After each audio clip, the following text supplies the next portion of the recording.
Hello बच्चों, let's read the question. The diagram shows one stage of mitotic cell division. From the position of cell organelles and the chromosomes, what stage of mitosis has been reached? ठीक है, ये diagram दिया है यहाँ पे और हमें बताना है कि कौन सा स्टेज है माइटोसिस का. ओके, तो पहला ऑप्शन में क्या दिया है? Early anaphase. बी ऑप्शन में है मिड मेटाफेज. सी में है अर्ली टेलोफेज एंड डी में है लेट प्रोफेज. तो हम जल्दी से क्या करेंगे, अब इसका की कंसेप्ट देखेंगे. की कंसेप्ट में क्या होगा? की कंसेप्ट हो जाएगा इसका स्टेजेस ऑफ माइटोसिस. ठीक है, स्टेजेस ऑफ माइटोसिस. माइटोसिस में कौन कौन से स्टेजेस हैं? तो सबसे पहला स्टेज क्या होगा माइटोसिस का? वो है, पहला स्टेज है हमारा प्रोफेज. ठीक है, प्रोफेज में क्या होता है? Chromosome condensation. क्रोमोसोम का कंडेंसेशन होता है. ठीक है, क्रोमोसोम कंडेंसेशन. ठीक है, और क्या होता है? न्यूक्लियर एनवेलप का ब्रेकडाउन होता है. Nuclear envelope breaks down. ठीक है, यहाँ पे क्या होता है? Nuclear envelope breaks down. And क्या होता है? क्रॉसिंग ओवर होता है. यहाँ पे क्रॉसिंग ओवर ऑकर. ठीक है, अब हम देखेंगे सेकेंड फेज क्या है. सेकेंड फेज होता है मेटाफेज. मेटाफेज में क्या होता है? क्रोमोसोम्स जो होते हैं ना, वो अलाइन करते हैं at the equator. Chromosomes aligns at the equator. ठीक है, एंड फॉर्म करते हैं and forms the metaphase plate. क्या करते हैं? मेटाफेज प्लेट का फॉर्मेशन होता है यहाँ पे. ओके, यहाँ पे क्या होता है ना कि स्पिंडल फाइबर जो होता है, स्पिंडल फाइबर जो है, spindle fibres attaches to kinetochores. ठीक है, काइनेटोकोर से अटैच्ड होता है. हमारे पास थर्ड स्टेज क्या है? थर्ड स्टेज है एनाफेज. एनाफेज में क्या होता है? सिस्टर क्रोमैटिड्स का सेपरेशन होता है. Sister chromatids separates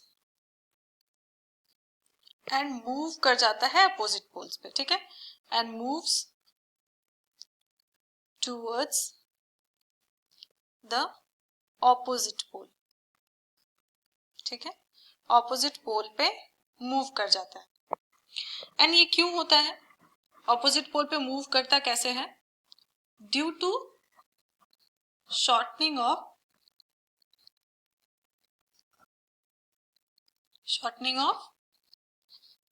spindle fibre. ठीक है, यहाँ पे सेंट्रोमियर क्या होता है? डिवाइड हो जाता है. सेंट्रोमियर क्या होता है? डिवाइड होता है. ठीक है, centromere divides.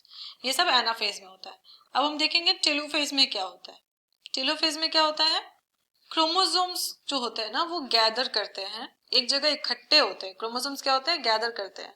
Gathers at the opposite poles. ठीक है, ऑपोजिट पोल पे गैदर करते हैं एंड यहां पे न्यूक्लियर एनवेलप रीफॉर्म करता है. 1 सेकेंड, सॉरी प्लीज. यहाँ पे क्या होता है ना, क्रोमैटिड्स एक्चुअली गैदर करते हैं. यहाँ पे क्या होता है? क्रोमैटिड्स गैदर करते हैं.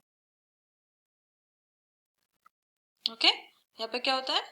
क्रोमैटिड्स जो है ना, gather at the opposite pole and nuclear, 1 second,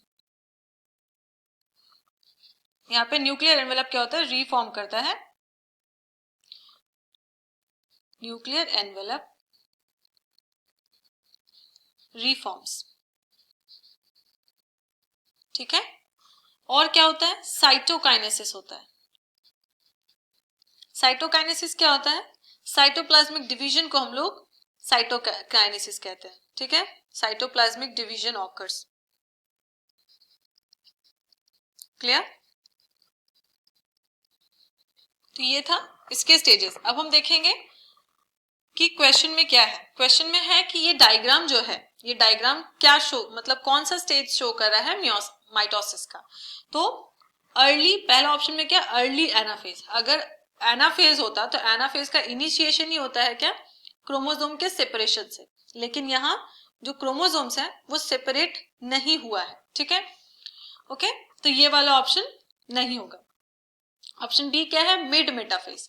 mid metaphase में क्या होगा, क्रोमोसोम्स जो है ना वो अलाइन हो जाएंगे इक्वेटर पे। कुछ वैसा ही अलाइनमेंट देखने को मिल रहा है क्रोमोसोम्स में, यहाँ पे अलाइन हो रहे हैं।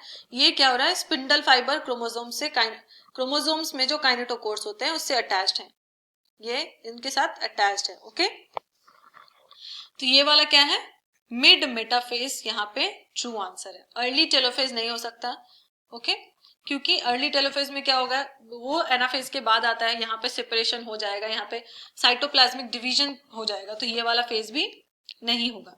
डी में क्या है, लेट प्रोफेज, लेट प्रोफेज भी नहीं होगा, ओके। तो हमारा आंसर क्या होगा, आंसर होगा B, okay. I hope you understood it well.